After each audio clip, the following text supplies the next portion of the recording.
ખગોળશાસ્ત્ર, અર્થશાસ્ત્ર, વિવિધ વ્યવસાયો અને કોમ્પ્યુટર આ ક્ષેત્રોના અંદર મિત્રો ગણિતનો ઉપયોગ થતો હોય છે। હવે બીજા નંબરનો પ્રશ્ન સમજીએ કે ગણિત શિક્ષણ પદ્ધતિ બાળકમાં કેવા ગુણોનો વિકાસ થાય છે। તો ગણિત શિક્ષણ પદ્ધતિથી મિત્રો બાળકોના અંદર કેવા ગુણોનો વિકાસ થાય છે? ચોકસાઈનો ગુણ, એકાગ્રતાનો ગુણ, પ્રત્યાયનનો ગુણ અને ધીરજનો ગુણ। આ બધા ગુણો જે છે મિત્રો એ ગણિત શિક્ષણ પદ્ધતિ દ્વારા બાળકોના અંદર વિકાસ પામતા હોય છે।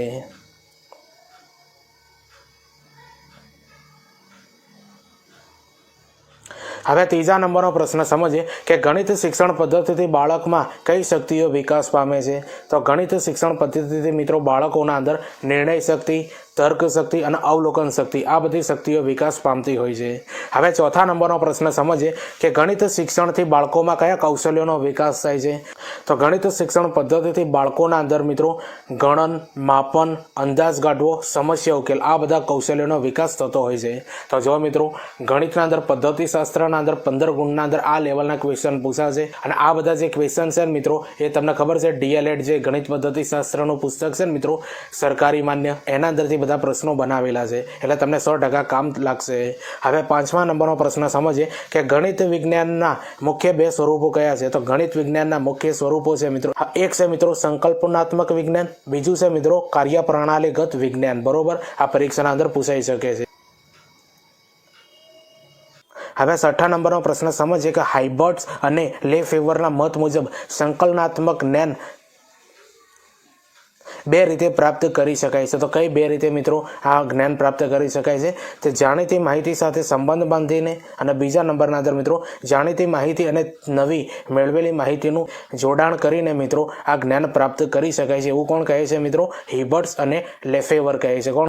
હવે સાતમા નંબરનો પ્રશ્ન સમજીએ કે અધ્યાપન પદ્ધતિ એટલે શું? તો અધ્યાપન પદ્ધતિ એટલે મિત્રો વર્ગખંડમાં વિષય વસ્તુને અસરકારક રીતે રજૂ કરવાની પ્રક્રિયા હોય મિત્રો એને મિત્રો અધ્યાપન પદ્ધતિ કહેવામાં આવે છે।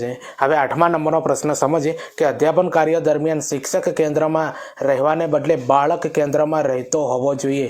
આ હિમાયત કોણે કરેલી છે? બરોબર, તો પ્રશ્ન જો મિત્રો ખૂબ જ ઇમ્પોર્ટન્ટ છે, પરીક્ષાના અંદર પૂછાઈ શકે કે અધ્યાપન કાર્ય દરમિયાન શિક્ષક કેન્દ્રમાં રહેવાને બદલે બાળ કેન્દ્રમાં રહેવો જોઈએ। આ હિમાયત કોણે કરેલી છે? તો પેસ્ટોલોજી, મોન્ટેસરી, ફ્રોબેલ અને ગાંધીજી આ ચાર જે ચિંતકો છે મિત્રો એમણે મિત્રો કહ્યું છે કે અધ્યાપન કાર્ય દરમિયાન શિક્ષણ કેન્દ્રમાં રહેવાને બદલે બાળ કેન્દ્રમાં રહેવું જોઈએ। બરોબર, કોણે કીધું છે? પેસ્ટોલોજી, મોન્ટેસરી, ફ્રોબેલ અને ગાંધીજી। બરોબર, અહીંયા થોડું ફ્રોબેલ લખવાના અંદર મિત્રો મિસ્ટેક છે, બરોબર, એટલા માટે સુધારો કરી દેજો।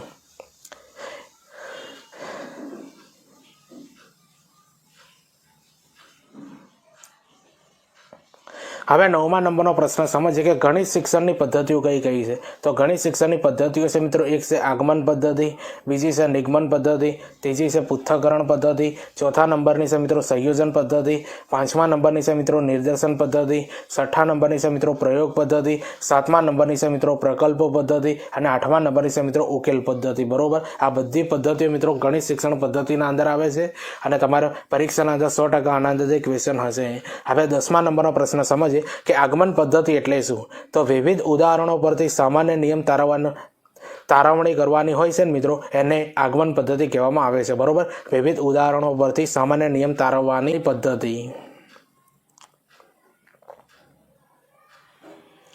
હવે 11મા નંબરનો પ્રશ્ન સમજીએ કે આગમન પદ્ધતિના સોપાન ગણાવો। તો જો મિત્રો આના અંદરથી વિધાન સ્વરૂપે પ્રશ્નો બની શકે છે કે આગમન પદ્ધતિના સોપાન જણાવો। તો માહિતી, ઉદાહરણ કે પ્રશ્નોને કોષ્ટક કે અન્ય રીતે રજૂઆત કરવી। બીજું સોપાન આપ્યું છે મિત્રો કે માહિતીનો વિદ્યાર્થી દ્વારા અવલોકન કરાવવું। ત્રીજા નંબરમાં આપ્યું છે કે માહિતીમાંથી સામાન્ય ઘટકો અલગ તારવવા। ચોથા નંબરમાં આપ્યું છે મિત્રો અલગ તારવેલા ઘટકોના આધારથી સામાન્યકરણ કરવું। હવે ચોથા નંબરમાં આપ્યું છે મિત્રો કે સામાન્યકરણ દ્વારા સામાન્ય નિયમ તારવવો અને સૌથી નીચે મિત્રો એક સોપાન આપ્યું છે કે તારવેલ નિયમનની પુનઃ ચકાસણી કરવી। તો આ બધા જે છે મિત્રો આગમન પદ્ધતિના સોપાનો છે જે તમારી પરીક્ષાના અંદર વિધાન સ્વરૂપે આના અંદર ક્વેશ્ચન બનાવી શકાય છે। હવે 12મા નંબરનો પ્રશ્ન સમજીએ કે નિગમન પદ્ધતિ એટલે શું? યાદ રાખજો મિત્રો 12મા નંબરનો પ્રશ્ન છે નિગમન પદ્ધતિ એટલે શું? તો સામાન્ય પરથી વિશિષ્ટ પર એટલે કે સામાન્ય નિયમ પરથી પ્રત્યક્ષ ઉદાહરણ પર જવાનું હોય ને એને મિત્રો આ નિગમન પદ્ધતિ કહેવામાં આવે છે। હવે 13મા નંબરનો પ્રશ્ન સમજીએ કે નિગમન પદ્ધતિ એ કઈ પદ્ધતિની પૂરક પદ્ધતિ ગણાય છે? તો નિગમન પદ્ધતિ જે છે મિત્રો એ આગમન પદ્ધતિની પૂરક પદ્ધતિ ગણાય છે. હવે 14મા નંબરનો પ્રશ્ન સમજીએ કે નિગમન પદ્ધતિના સોપાનો જણાવો. તો નિગમન પદ્ધતિના સોપાનો મિત્રો નીચે આપેલા છે. વિધાન રૂપે આનંદાથી ક્વેશ્ચન બની શકે છે. એક આપી છે મિત્રો વિદ્યાર્થી સમક્ષ સૂત્ર, નિયમ કે સિદ્ધાંતની રજૂઆત. નીચે આપી છે મિત્રો સૂત્રમાં વપરાયેલ સંજ્ઞાઓ, સંકેતોની સમજૂતી. નીચે આપેલું છે મિત્રો વપરાયેલ વિવિધ સંજ્ઞાઓ, સંકેતોની કિંમતો આપેલ પરિસ્થિતિમાંથી અલગ તારવવી. નીચે આપી છે મિત્રો સૂત્રોમાં જરૂરી કિંમતો મૂકવી. અને સૌથી નીચે આપી છે મિત્રો અંતિમ પરિણામ મેળવવું. તો આ બધા જે છે મિત્રો એ નિગમન પદ્ધતિના સોપાનો કહેવાય છે. હવે 25મા નંબરનો પ્રશ્ન સમજીએ કે પૃથ્થકરણ પદ્ધતિ વિશે થોર્નડાઇક શું કહે છે? તો જો મિત્રો આ વિધાન આવા પૂછાઈ શકે છે કે પૃથ્થકરણ પદ્ધતિ વિશે થોર્નડાઇક શું કહે છે? તો all the highest intellectual performance of mind is analysis. બરોબર. તો આ પદ્ધતિમાં નાના નાના ક્રમબદ્ધ અને તાર્કિક પગલાઓમાં વિચારવું પડે છે. હવે 26મા નંબરનો પ્રશ્ન સમજીએ કે ઉચ્ચારણ પદ્ધતિ એટલે શું? તો ઉચ્ચારણ પદ્ધતિ એટલે મિત્રો કોઈ પણ પ્રશ્નની અંદર છુપાયેલ રહસ્યનું અનાવરણ કરવાની પદ્ધતિ એટલે પૃથ્થકરણ પદ્ધતિ આને કહેવામાં આવે છે. હવે 27મા નંબરનો પ્રશ્ન સમજીએ કે ગણિત શિક્ષણને કઈ પદ્ધતિમાં અજ્ઞાત તરફથી જ્ઞાત તરફ જવાનું હોય છે? તો પૃથ્થકરણ પદ્ધતિના અંદર મિત્રો આ ગણિતની એવી પદ્ધતિ છે કે જેના અંદર અજ્ઞાત તરફથી જ્ઞાત તરફ જવાનું હોય છે. હવે 28મા નંબરનો પ્રશ્ન સમજીએ કે પૃથ્થકરણની પૂરક પદ્ધતિ કઈ છે? તો પૃથ્થકરણની મિત્રો પૂરક પદ્ધતિ છે સંયોગીકરણ પદ્ધતિ. બરોબર, યાદ રાખી લેજો. પરીક્ષાના અંદર આ લેવલના પ્રશ્નો પૂછાશે. બરોબર, તો પૃથ્થકરણની પૂરક પદ્ધતિ કઈ છે? સંયોગીકરણ પદ્ધતિ. હવે 29મા નંબરનો પ્રશ્ન સમજીએ કે સંયોગીકરણ પદ્ધતિ એટલે શું? તો સંયોગીકરણ પદ્ધતિ એટલે પદ્ધતિસરનું ગોઠવવું અને ભેગું કરવું મિત્રો. એને સંયોગીકરણ પદ્ધતિ કહેવામાં આવે છે. બરોબર, પદ્ધતિસરનું ગોઠવવું અને ભેગું કરવું. બરોબર, થોડું ટાઈપિંગ મિસ્ટેક્સ એટલે કરેક્શન કરી લેજો. હવે 30મા નંબરનો પ્રશ્ન સમજીએ કે ગણિત શિક્ષણની કઈ પદ્ધતિ શિક્ષણ કેન્દ્રીય પદ્ધતિ છે? તો નિદર્શન પદ્ધતિ જે છે મિત્રો એ ગણિત શિક્ષણની આ પદ્ધતિ છે જે શિક્ષક કેન્દ્રીય પદ્ધતિ કહેવાય છે. બરોબર, નિદર્શન પદ્ધતિ. અને આવા પ્રશ્નો મિત્રો તમારી ગણિત પદ્ધતિ શાસ્ત્રના અંદર જોવા મળશે. હવે 31મા નંબરનો પ્રશ્ન સમજીએ કે ગણિત એક એવો વિષય છે, અમૂર્ત વિષય છે. બરોબર, ગણિત કેવો વિષય છે મિત્રો? અમૂર્ત વિષય છે. હવે 32મા નંબરનો પ્રશ્ન સમજીએ કે ગણિત શિક્ષણમાં કોયડા ઉકેલની સહજ પ્રવૃત્તિ એટલે? તો જો મિત્રો ગણિત શિક્ષણમાં કોયડા ઉકેલની સહજ પ્રવૃત્તિ એટલે શું? તો આને મિત્રો પ્રકલ્પ પદ્ધતિ કહેવાય છે. શું કહેવાય છે? પ્રકલ્પ પદ્ધતિ. હવે 33મા નંબરનો પ્રશ્ન સમજીએ કે સ્ટીવનસન્સ, યાદ રાખજો સ્ટીવનસન્સ એ પ્રકલ્પ પદ્ધતિ વિશે શું કહ્યું છે? તો કુદરતી પર્યાવરણમાં પાર પાડવામાં આવતા સમસ્યાત્મક કાર્ય તરીકે ઓળખાય છે. બરોબર, કુદરતી પર્યાવરણમાં પાર પાડવામાં આવતા સમસ્યાત્મક કાર્ય તરીકે ઓળખાય છે. સ્ટીવનસન્સે મિત્રો આ પ્રકલ્પ પદ્ધતિ વિશે આવું કહેલું છે. સમજીએ કે ડોક્ટર કિલપેટ્રિક જણાવે છે કે પ્રકલ્પ એ બને ત્યાં સુધી કુદરતી પર્યાવરણમાં કરવામાં આવતી સહેતુક અને સહૃદયતાપૂર્વકની પ્રવૃત્તિઓનો એક ઘટક છે. બરોબર, ડોક્ટર કિલપેટ્રિક મિત્રો આવું જણાવે છે કે પ્રકલ્પ એ બને ત્યાં સુધી કુદરતી પર્યાવરણમાં કરવામાં આવતી સહેતુક અને સહૃદયતાપૂર્વકની પ્રવૃત્તિમાંનો એક ઘટક છે. હવે 35મા નંબરનો પ્રશ્ન સમજીએ કે પ્રોજેક્ટ પદ્ધતિનું બીજું નામ શું છે? તો પ્રકલ્પ પદ્ધતિ મિત્રો પ્રોજેક્ટ પદ્ધતિનું બીજું નામ છે. મહત્વનો પ્રશ્ન છે, તમારી ટેટ 1ના અંદર આવી શકે છે. હવે 36મા નંબરનો પ્રશ્ન સમજીએ કે પ્રોજેક્ટ પદ્ધતિના સોપાન જણાવો. તો પ્રોજેક્ટ પદ્ધતિના મિત્રો સોપાનો આ મુજબ છે. બરોબર, આનંદથી વિધાનરૂપી ક્વેશ્ચન બનાવવો હોય તો બની શકે છે. તો યોગ્ય પરિસ્થિતિનું નિર્માણ, પ્રોજેક્ટની પસંદગી કરવી, પ્રોજેક્ટ કાર્યનું આયોજન કરવું, પ્રોજેક્ટનું અમલીકરણ કરવું અને પ્રોજેક્ટનું મૂલ્યાંકન કરવું. બરોબર, આને લાઇનસર યાદ રાખવાના મિત્રો. ગમે તે પૂછાઈ શકે કે પ્રોજેક્ટ પદ્ધતિનું પ્રથમ સોપાન કયું છે, ચોથું સોપાન કયું છે. તો આવા ક્વેશ્ચન મિત્રો તમારી આ ગણિત પદ્ધતિ શાસ્ત્રના અંદર પૂછાઈ શકે છે. હવે 37મા નંબરનો પ્રશ્ન સમજીએ કે ગણિત શિક્ષણની પ્રયુક્તિઓ કઈ કઈ છે? બરોબર, જો ગણિત શિક્ષણની પ્રયુક્તિઓ કઈ કઈ છે? તો દ્રઢીકરણ, મૌખિક કાર્ય અને ઉદાહરણ પ્રયુક્તિ. આ બધી જે છે મિત્રો એ ગણિત શિક્ષણની પ્રયુક્તિઓ છે. બરોબર, એકવાર ફરીથી જોઈ લો. દ્રઢીકરણ, મૌખિક કાર્ય, ઉદાહરણ પ્રયુક્તિ. હવે 38મા નંબરનો પ્રશ્ન સમજીએ કે ગણિતમાં શીખેલી બાબતોને કાયમી બનાવવા માટેની ઉપયોગી પ્રયુક્તિ કઈ છે? તો દ્રઢીકરણ છે. બરોબર, ગણિતમાં શીખેલી બાબતોને કાયમી બનાવવા માટેની ઉપયોગી પ્રયુક્તિ કઈ છે? તો દ્રઢીકરણ છે. હવે 39મા નંબરનો પ્રશ્ન સમજીએ કે દ્રઢીકરણના પાયાનો સિદ્ધાંત કયો છે? તો દ્રઢીકરણ જે છે મિત્રો એનો પાયાનો સિદ્ધાંત કયો છે? તો યાંત્રિકતા વગર કોઈ એક ગાણિતિક પ્રક્રિયા જુદી જુદી પરિસ્થિતિમાં વખતો વખત કરવી. બરોબર, યાદ રાખી લેજો મિત્રો, યાંત્રિકતા વગર કોઈ એક ગણિતિક પ્રક્રિયા જુદી જુદી પરિસ્થિતિમાં વખતો વખત કરવી, આ દ્રઢીકરણ પાયાનો સિદ્ધાંત છે. 40મા નંબરનો પ્રશ્ન સમજીએ કે ગણિતમાં મૌખિક કાર્યથી બાળકોમાં કેવી શક્તિ કેળવાય છે? તો જો મિત્રો, ગણિતના અંદર મૌખિક કાર્ય જે પ્રવૃત્તિ કરવામાં આવે તો બાળકોના અંદર કેવી શક્તિ કેળવાય છે? એકાગ્રતાની શક્તિ કેળવાતી હોય છે. બરોબર, એકાગ્રતાની શક્તિ. હવે 41મા નંબરનો પ્રશ્ન સમજીએ કે ગણિતનું અઘરાપણું શાને આભારી હોય છે? તો ગણિતનું અઘરાપણું જે હોય છે ને મિત્રો એ ભાષાના ભારણને આભારી હોય છે. બરોબર, ભાષાના ભારણને આભારી મિત્રો આ ગણિતનું અઘરાપણું આભારી હોય છે. બરોબર, યાદ રાખી લેજો, આવા ક્વેશ્ચન પૂછાશે તમારી પરીક્ષાના અંદર.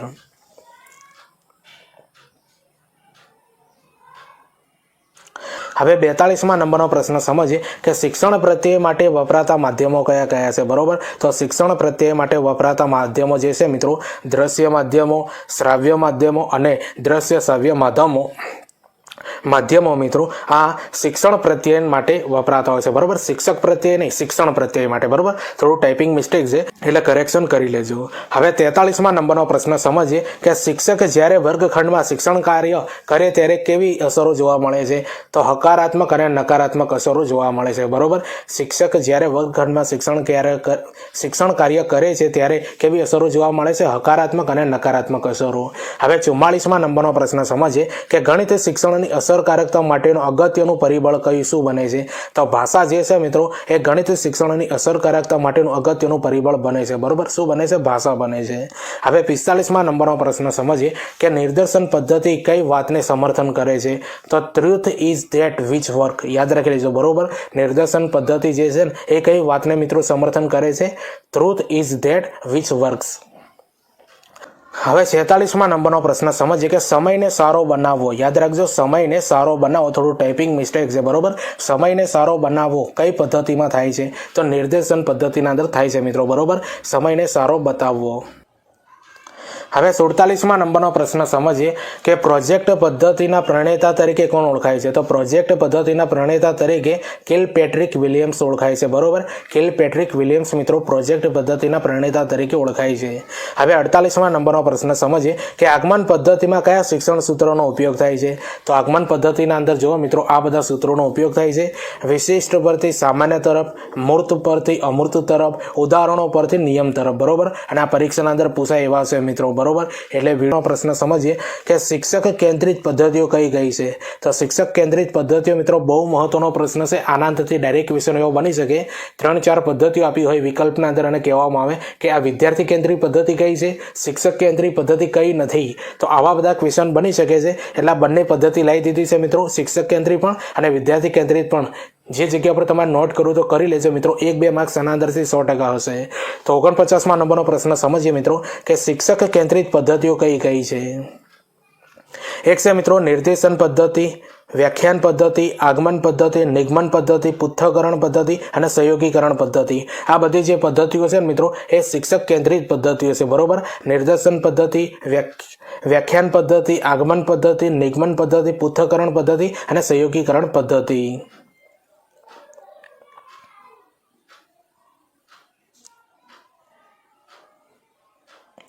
હવે 50મા નંબરનો પ્રશ્ન ખૂબ મહત્વનો પ્રશ્ન છે આ પણ મિત્રો કે વિદ્યાર્થી કેન્દ્રિત પદ્ધતિઓ કઈ કઈ છે? મિત્રો યાદ રાખી લેજો, નોટ કરી લેજો કે વિદ્યાર્થી કેન્દ્રિત પદ્ધતિઓ છે મિત્રો પ્રોજેક્ટ પદ્ધતિ, પ્રકલ્પ પદ્ધતિ, સમસ્યા ઉકેલ પદ્ધતિ. મિત્રો જો એક વસ્તુ તમને સમજાવી દઉં, પ્રોજેક્ટ પદ્ધતિનું જ બીજું નામ છે મિત્રો પ્રકલ્પ પદ્ધતિ. આટલું યાદ રાખી લેજો. બરોબર, પ્રોજેક્ટ પદ્ધતિનું બીજું નામ છે પ્રકલ્પ પદ્ધતિ. આ પરીક્ષાના અંદર પૂછાઈ શકે. અને બીજું છે મિત્રો સમસ્યા ઉકેલ પદ્ધતિ, લેબોરેટરી પદ્ધતિ, તાર્કિક અભિગમ, સંશોધનાત્મક અભિગમ. તો આ બધી જે પદ્ધતિઓ છે ને મિત્રો એ વિદ્યાર્થી કેન્દ્રિત પદ્ધતિઓ કહેવાય છે મિત્રો. બરોબર, નોટ કરી લેજો. પરીક્ષાના અંદર 100% 1 ગુણના અંદર તમને પૂછાશે. હવે 51મા નંબરનો પ્રશ્ન સમજીએ કે ગણિતના વર્ગમાં વાતચીતનો અર્થ શું થાય છે? તો ગણિતના વર્ગના અંદર વાતચીતનો અર્થ થાય છે મિત્રો ગાણિતિક વિચારસરણીને ગોઠવવી, ગોઠવવી, એકીકૃત કરવી અને વ્યક્ત કરવી. હવે 52મા નંબરનો પ્રશ્ન સમજીએ કે ગણિતમાં મૂલ્યાંકન માટે શિક્ષકે શાનો ઉપયોગ કરવો જોઈએ. તો ગણિતમાં મૂલ્યાંકન માટે શિક્ષકે શાનો ઉપયોગ કરવો જોઈએ? નિબંધ પ્રકારના પ્રશ્નોનો ઉપયોગ કરવો જોઈએ, મૌખિક પરીક્ષણનો ઉપયોગ કરવો જોઈએ, ઉદ્દેશ પ્રકારના પ્રશ્નોનો પણ ઉપયોગ કરવો જોઈએ. બરોબર. હવે 53મા નંબરનો પ્રશ્ન સમજીએ કે ગણિતમાં શીખવાના પરિણામોમાં કયા પરિણામો વિકાસ થયા છે. તો જો મિત્રો, ગણિતમાં શીખવાના પરિણામોમાં કયા પરિણામો વિકસિત થયા છે? તો બાળકો દ્વારા પ્રાપ્ત કરવા માટેની વર્ગ ક્ષમતાઓ અને કૌશલ્યોને વ્યાખ્યાયિત કરવા. બરોબર, યાદ રાખી લેજો. ગણિતના અંદર આ પ્રશ્ન પૂછાઈ શકે કે ગણિતમાં શીખવાના પરિણામોમાં કયા પરિણામો વિકસિત થયા છે. તો બાળકો દ્વારા પ્રાપ્ત કરવા માટેની વર્ગ ક્ષમતાઓ અને કૌશલ્યોને વ્યાખ્યાયિત કરવા.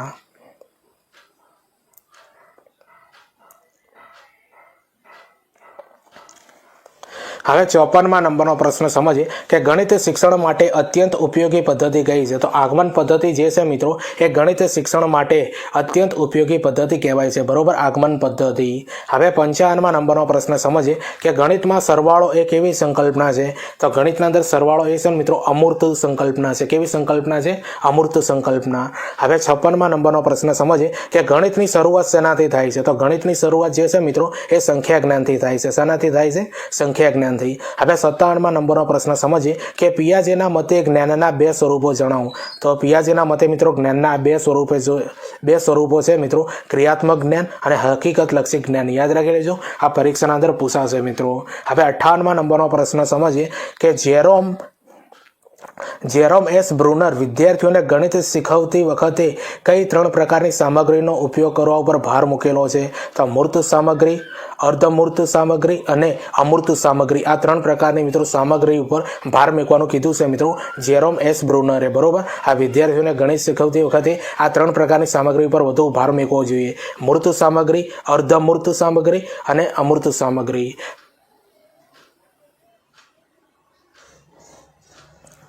ડેવિડ પોલ આસુબેલ માપદંડોનો ઉપયોગ કરી અધ્યયનનો 4 પ્રકારમાં વર્ગીકૃત કરી છે. કયા 4 પ્રકારના અંદર કર્યું છે મિત્રો?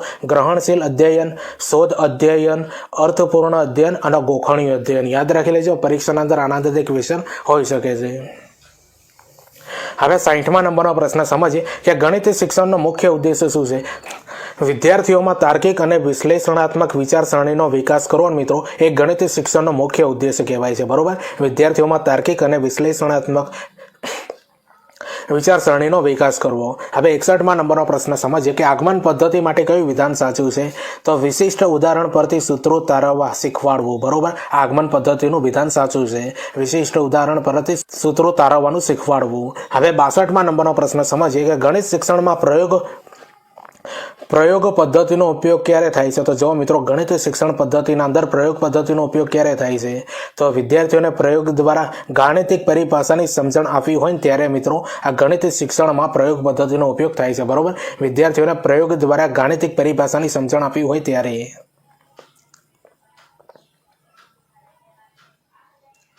હવે 63મા નંબરનો પ્રશ્ન આપણે સમજીએ કે એક સમસ્યા હલ કરવાનું પ્રથમ પગલું શું હોવું જોઈએ. તો સમસ્યાને સમજવી અને શું પૂછવામાં આવ્યું છે તે જાણવું. હવે 64મા નંબરનો પ્રશ્ન સમજીએ કે ધોરણ 4 ગણિતના પાઠ્યપુસ્તક કયા પ્રકારના પાનાની કિનારાનો માપપટ્ટી તરીકે ઉપયોગ કરવા માટે જણાવવામાં આવેલું છે. તો દુનિયા જોવાનો રસ્તો. બરોબર, આ એક એકમના અંદર આ બાબત સમજાવવામાં આવેલી છે.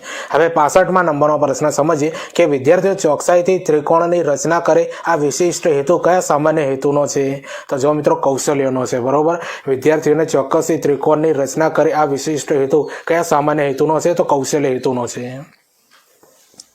હવે 66મા નંબરનો પ્રશ્ન સમજીએ કે કયા ધોરણ સુધીમાં તમામ વિદ્યાર્થીઓ પાયાના ગણન કૌશલ્ય હાંસલ કરે છે. તો ધોરણ 3 સુધીના અંદર મિત્રો તમને ખબર છે તમામ વિદ્યાર્થીઓ પાયાના ગણન કૌશલ્ય હાંસલ કરે છે ધોરણ 3 સુધીમાં.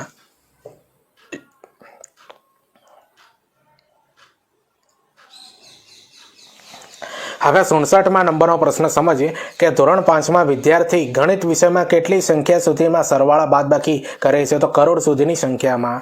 હવે 68માં નંબરનો પ્રશ્ન સમજીએ કે ગણિતની 4 મૂળભૂત ક્રિયાઓ જણાવો. તો સરવાળા, બાદબાકી, ગુણાકાર અને ભાગાકાર.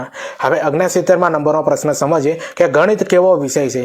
તો ગણિત જે છે મિત્રો તર્કબંધ અને ક્રમબદ્ધ અને સાતત્યપૂર્ણ વિષય છે. હવે 70માં નંબરનો પ્રશ્ન આપણે સમજીએ કે ગણિતના શિક્ષકે ગણિતનો ખોટો ભય દૂર કરવા માટે શું કરવું જોઈએ? તો અસરકારક રીતે રસપૂર્વક અધ્યયન અનુભવો પૂરા પાડવાનું આયોજન કરવું જોઈએ. હવે 71માં નંબરનો પ્રશ્ન સમજીએ કે ફિબોનાકી શ્રેણીની શરૂઆત કઈ સંખ્યાઓથી થાય છે? તો 0 અને 1 થી થાય છે મિત્રો. આ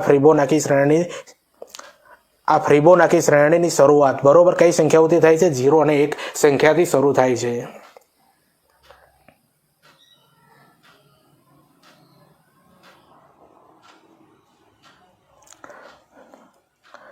હવે 72માં નંબરનો પ્રશ્ન સમજીએ કે ફિબોનાકી શ્રેણીમાં આગળની સંખ્યા કેવી રીતે મળે છે? તો પહેલાની બે સંખ્યાઓના સરવાળાથી મળતી હોય છે. હવે 73માં નંબરનો પ્રશ્ન સમજીએ જો ત્રિકોણનો એક ગુરુ હોય તો બાકીના બે ખૂણા કેવા હોય? તો લઘુકોણ કહેવાય. હવે 74માં નંબરનો પ્રશ્ન સમજીએ કે ઉદાહરણો આપીને નિયમ પ્રસ્થાપિત કરવો અને ત્યારબાદ